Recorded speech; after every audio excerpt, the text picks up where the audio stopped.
She called him a mistake, yet her hand never let go of his. The words came out of her mouth like they were nothing. Casual, almost careless. He was a mistake. It was early evening, that in-between hour when the light turns soft and forgiving, when the noise of the day finally settles. She stood near the window, one hip resting against the table, fingers wrapped around a mug that had already gone cold. From the outside, she looked composed, confident posture, chin lifted, shoulders relaxed, the kind of woman who had learned how to carry herself without apology. But the moment she said it, something shifted, not her voice, in her body. Her fingers tightened around the ceramic just slightly, knuckles whitening before she caught herself. Her gaze drifted away from the room and fixed on nothing in particular, as if she had spoken to fill the silence rather than to tell the truth. The word mistake lingered between us, heavier than the quiet that followed. I didn't respond right away. Not because I didn't care, but because I felt there was more she hadn't said yet. The kind of more that doesn't come out unless it's given space. She exhaled slowly, the breath uneven, then took another sip from the mug, even though it was clearly cold. I noticed the way her shoulders stayed tense for a second too long, as if she was bracing herself for a reaction that never came. The room smelled faintly of coffee and something floral, subtle, familiar. It made the moment feel oddly intimate, like an admission made by accident.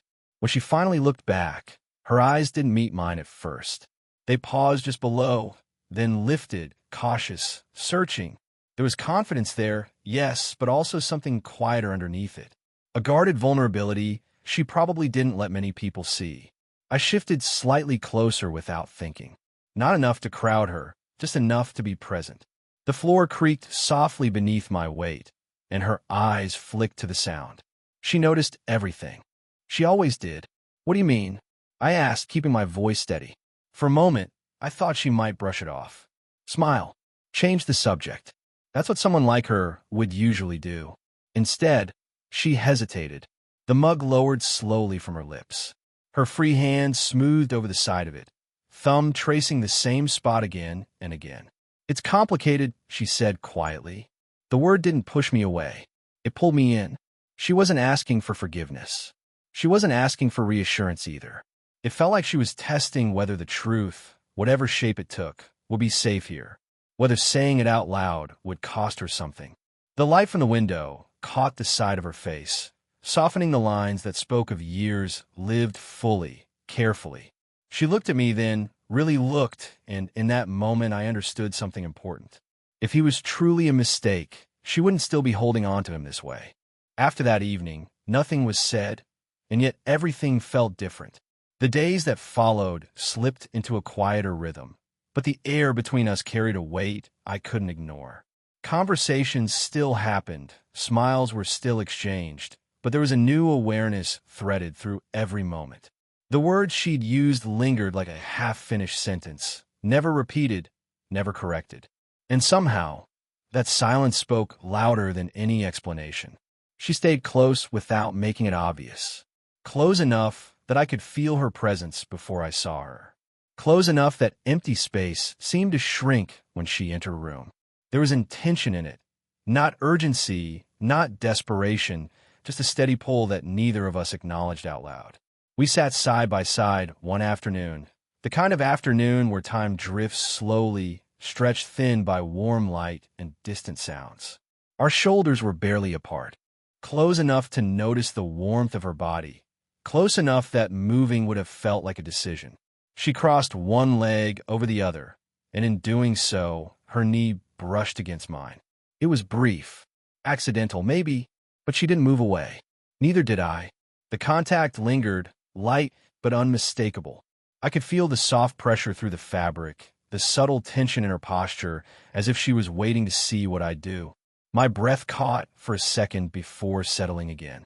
Nothing dramatic happened, and yet the moment felt heavy with possibility. She turned her head slightly, speaking to me in a softer voice than usual. Not whispering, just gentler. Each word seemed to take its time leaving her lips, as if she was choosing them carefully. When she smiled, it didn't disappear quickly like before. It stayed, warm, thoughtful, almost questioning. Her hand rested on the surface between us, relaxed, open. At one point, her fingers shifted just enough that they brushed against mine.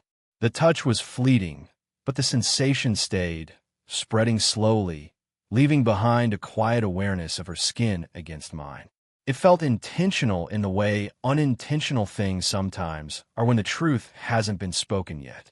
I noticed how often she looked at me when she thought I wasn't paying attention, how her gaze lingered before she looked away, how her body angled toward me even during conversations that had nothing to do with us. She never mentioned him again, never revisited the word mistake, but her actions kept contradicting it. There was restraint in her, a carefulness shaped by experience. I could see it in the way she paused before speaking, in the way her hand would hover before settling somewhere safe. She wasn't unsure of what she felt. She was unsure of what it meant. And that uncertainty lived between us, quiet but alive. I realized then that silence wasn't distance. It was patience, a space where something fragile was being protected, not avoided. Whatever she had called a mistake wasn't being pushed away. It was being held carefully, quietly, right there in the space between us. It came out later, in a moment that wasn't planned. There was no dramatic setup, no long pause before the truth. Just a quiet stretch of time where the world felt smaller, contained. We were alone. The noise of everything else softened to a distant hum. She sat across from me at first, posture composed out of habit, legs crossed neatly, hands folded together as if they belonged to someone who had everything under control. But control, I had learned, was something she wore, not something she always felt. I didn't mean it the way it sounded, she said, her voice calm but measured. Not rehearsed. Careful. I didn't rush her. I stayed where I was, leaning forward just enough to show I was listening. The space between us felt intentional now. Not awkward, not strained. Just open. She looked down at her hands as she spoke, fingers lacing together, then unlacing, then pressing lightly against her palms. It was easier to say that, she continued. Easier than explaining everything behind it. I could hear the weight in her words. Not regret. Fear. She explained that calling him a mistake was a way of protecting herself. From questions, from judgment, from the quiet voice that told her wanting something unexpected made her reckless. She spoke about timing, about how life teaches you to choose what's sensible instead of what feels right. Each sentence sounded like something she had been carrying for a long time. As she talked, her shoulders tightened. Her breath grew shallow, controlled. It wasn't dramatic, but it was honest. I felt the instinct to reach for her before I actually did. My hand moved slowly, giving her time to notice. I rested it over hers, not gripping, not demanding attention. Just there, warm, steady. She froze for a heartbeat. Then she didn't pull away. The tension in her hands softened beneath mine. I could feel it, the way her fingers relaxed, the way her thumb shifted slightly against my skin. Her breath changed, deeper now, less guarded. The contact wasn't bold, but it was grounding, like something she hadn't realized she needed until it happened. She looked up at me then, eyes searching, vulnerable in a way she probably wasn't used to showing. I was scared, she admitted quietly. Not of him, of what choosing him would say about me. I didn't interrupt. I didn't offer reassurance that would rush her through it. I let the silence hold us both. Her other hand moved, resting lightly against my wrist, anchoring the connection. It felt deliberate, a confirmation rather than a question. The warmth of her touch sent a slow, steady awareness through me, not overwhelming, just deeply present. In that moment, I understood the difference between a mistake and a risk. A mistake is something you want to forget. A risk is something you hesitate to claim. She wasn't trying to erase him from her story. She was trying to protect herself from wanting something that felt real and fragile and worth the fear. And as her hand remained in mine, steady and unbroken, it became clear the truth wasn't hidden anymore. It had simply been waiting for a space safe enough to be spoken. Once the truth had been spoken, it didn't retreat. It settled between us, quiet but undeniable, changing the way every moment felt afterward. She no longer guarded her words the way she used to. Not because she had stopped being careful, but because she had stopped pretending. There was a softness in her now, a permission she seemed to give herself without saying it out loud. "I never really let him go," she admitted one evening, her voice low, thoughtful. The room was dim, lit by a single warm lamp that cast long shadows along the walls. She sat closer this time, close enough that her knee brushed mine without hesitation. She explained how distance had never been absence, how even when she tried to pull away, small habits betrayed her, remembering details she shouldn't, noticing the absence of his voice too quickly, feeling unsettled when too much time passed without seeing him. She spoke with a quiet honesty that felt heavier than confession. It wasn't longing that weighed on her. It was attachment. As she talked, her body leaned in naturally, as if the truth itself was drawing her closer. Her knee remained against mine, the contact steady and unbroken. I could feel the warmth through the fabric, grounding, intimate in its simplicity. She didn't apologize for it. She didn't move away. Her hand found mine again, this time without hesitation. Her fingers didn't intertwine. Not yet, but they rested over the back of my hand, thumb brushing a slow, absent-minded line across my skin as she spoke. The touch felt unguarded, revealing something she no longer felt the need to hide. "I told myself it was nothing," she said, meeting my eyes, "that it would pass if I ignored it." Her thumb paused, then resumed its gentle movement. But it didn't. There was a moment where neither of us spoke. The silence didn't feel empty. It felt full of understanding, of something quietly shared. I noticed the way her gaze lingered now, how she didn't look away when our eyes met. There was no challenge in it, just presence. She leaned closer, close enough that I could feel the warmth of her breath when she spoke again. "I held on to him," she said softly. "Not publicly, not in ways anyone could point to, but here." Her hand pressed lightly against my chest, right over my heart. The contact sent a slow, steady awareness through me. Not surprise, not shock, just recognition. Her palm rested there for a moment longer than necessary, as if confirming something she already knew. I placed my hand over hers instinctively, not to move it, just to meet it. Her shoulders eased beneath the touch. The careful tension she carried so often seemed to loosen, replaced by something steadier. She wasn't reaching anymore. She was acknowledging. In that moment, I understood that I hadn't been chasing something uncertain. I had been standing in the space she was already holding for me, quietly, patiently, even when she told herself she shouldn't. What she couldn't let go of wasn't a mistake. It was connection. The closeness had stopped feeling accidental. It was there in a way she no longer measured the distance between us, in how her body moved toward mine without hesitation, as if the decision had already been made somewhere deeper than thought. Still, I knew there was a line she hadn't crossed. Not because she didn't want to, but because crossing it would mean choosing openly. And choice, for her, carried weight. I was the one who spoke it aloud. "There's an imbalance," I said quietly one evening, my voice steady even though my chest felt tight. "Life, experience, how people see things." I didn't need to explain further. She understood. She always did. She didn't interrupt. She listened, eyes focused on mine, expression unreadable but attentive. I told her she didn't owe me anything. Not reassurance, not courage, not risk. That if walking away was easier, cleaner, I would accept it without resentment. The words were honest. Letting go would hurt, but holding her hostage to my hope would hurt more. For a long moment, she said nothing. Then she stood, not abruptly, not defensively. She stepped closer, closing the small distance I had deliberately left between us. I felt her before she touched me. The warmth of her presence, the quiet resolve in the way she carried herself. She rested her forehead against my chest. The contact was gentle, deliberate. I felt the soft pressure of her leaning in, the faint exhale she released as if she had been holding her breath for longer than I realized. Her hands came around my waist, not clinging, not tentative, just certain. The embrace was steady, unhurried, and full of intention.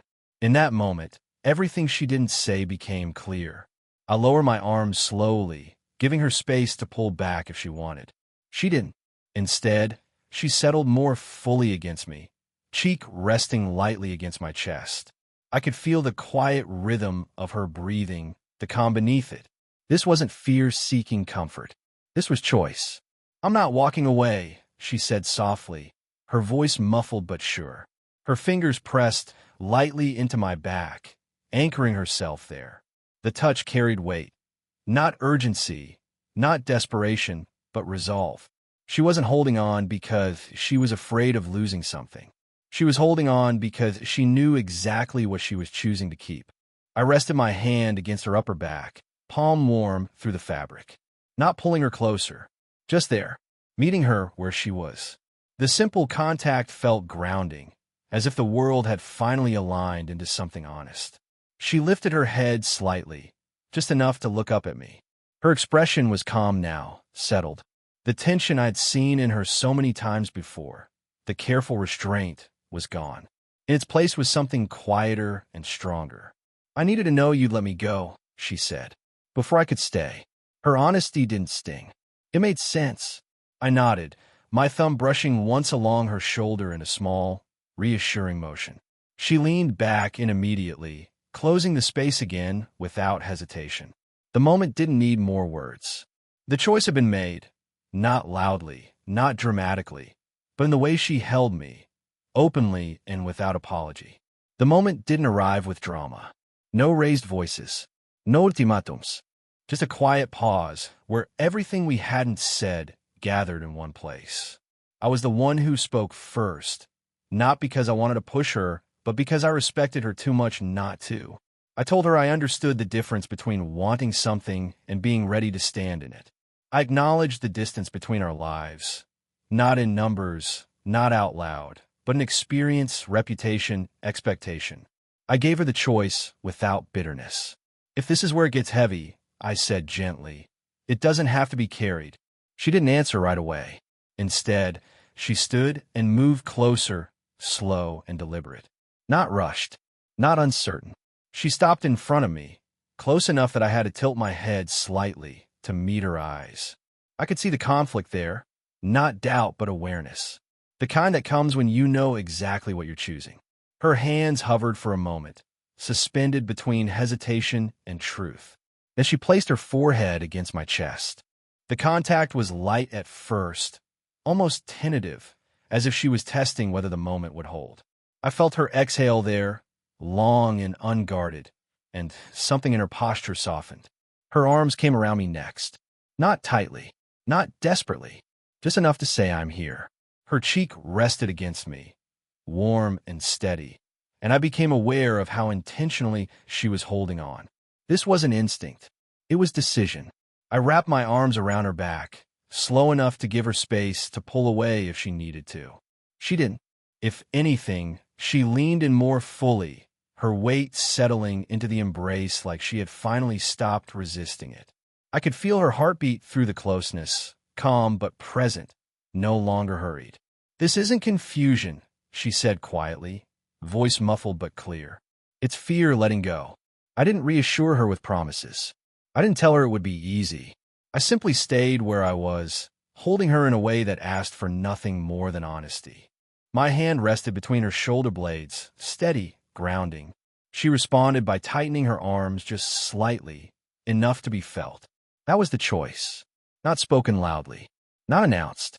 Made in the way she stayed instead of stepping back. In the way her body trusted mine to hold her without pressure or expectation. In the way she allowed herself to be seen without armor. When she finally lifted her head, her eyes were clear, still thoughtful, still aware, but no longer retreating. She hadn't chosen recklessness. She had chosen presence. And that choice changed everything. After that night, the word didn't disappear, it transformed.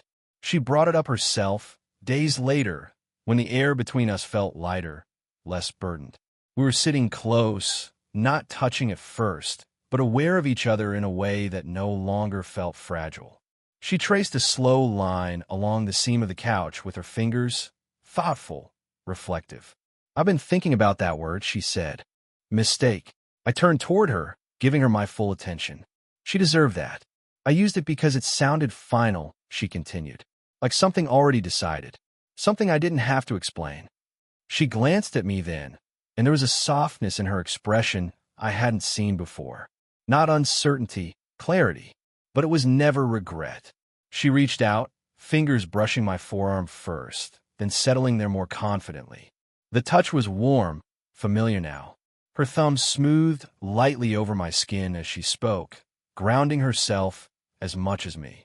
What scared me, she said, was how right it felt, how easily it slipped past all the rules I'd built for myself.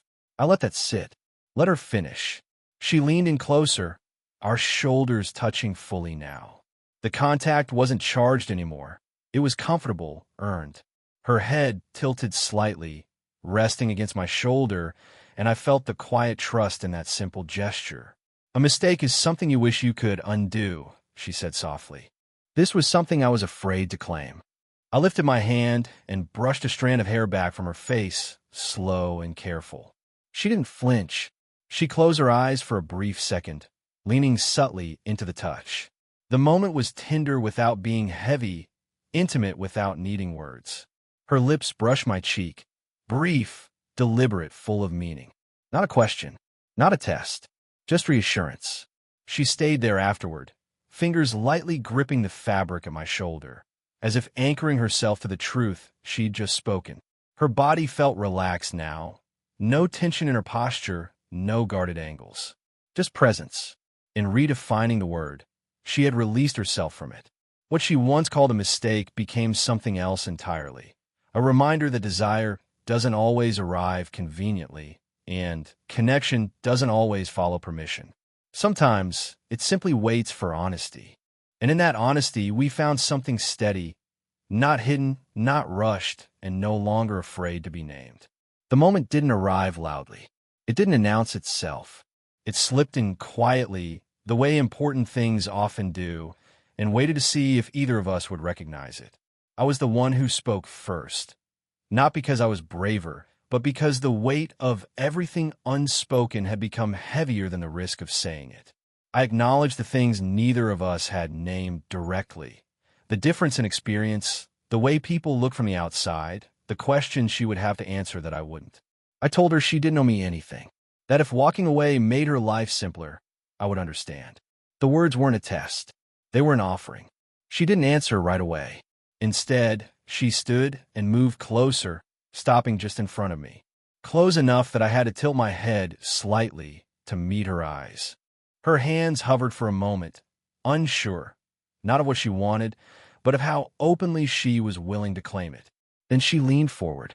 Her forehead rested against my chest, gently at first, like she was checking whether the space was real. I felt her breathe out, slow and steady, the tension leaving her body in stages. One arm wrapped around my back, then the other deliberate and certain. It wasn't a desperate hold. It was a choice. I placed my hands against her back, feeling the warmth through the fabric, the quiet strength in the way she leaned into me fully now.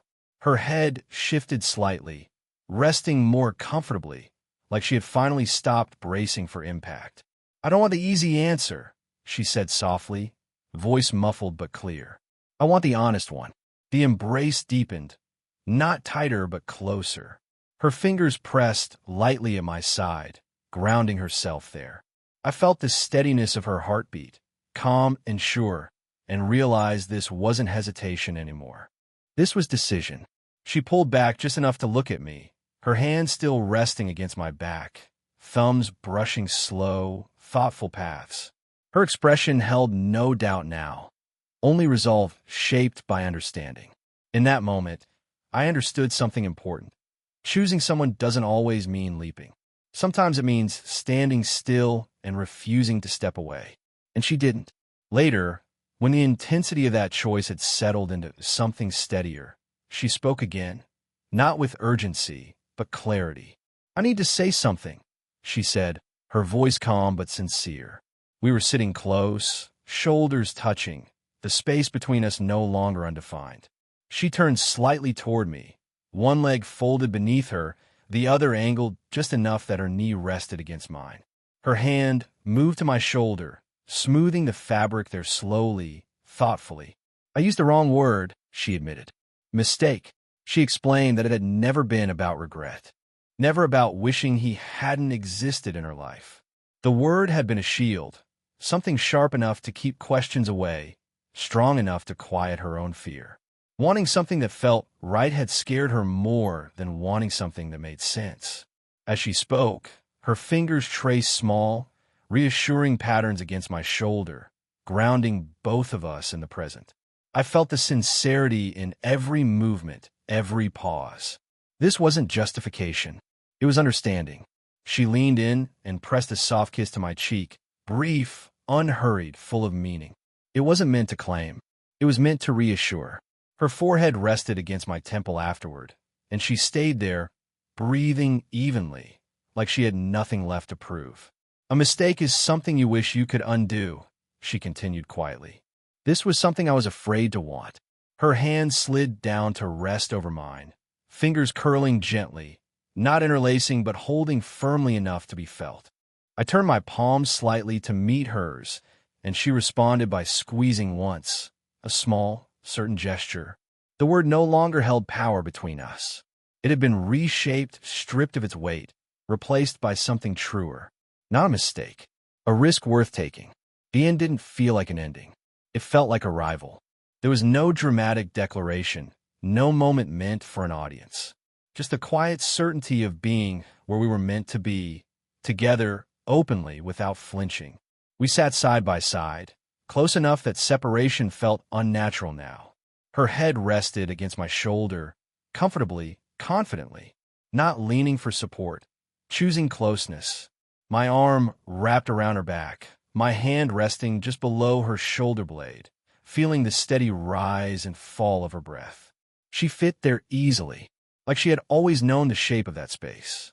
Around us, life continued, distant sounds, muted movement, but none of it demanded attention. What mattered was the calm between us, the absence of doubt where it used to live. I'm not hiding anymore, she said quietly, almost to herself. Her fingers brushed against my wrist, then settled there, anchoring us together. There was no urgency in the touch, no need to prove anything. Just presence, just choice. I realized then that being chosen doesn't always come with noise. Sometimes it arrives softly, steady and unmistakable, and stays. She didn't hold on to him out of fear. She held on to him because letting go would have meant denying something real.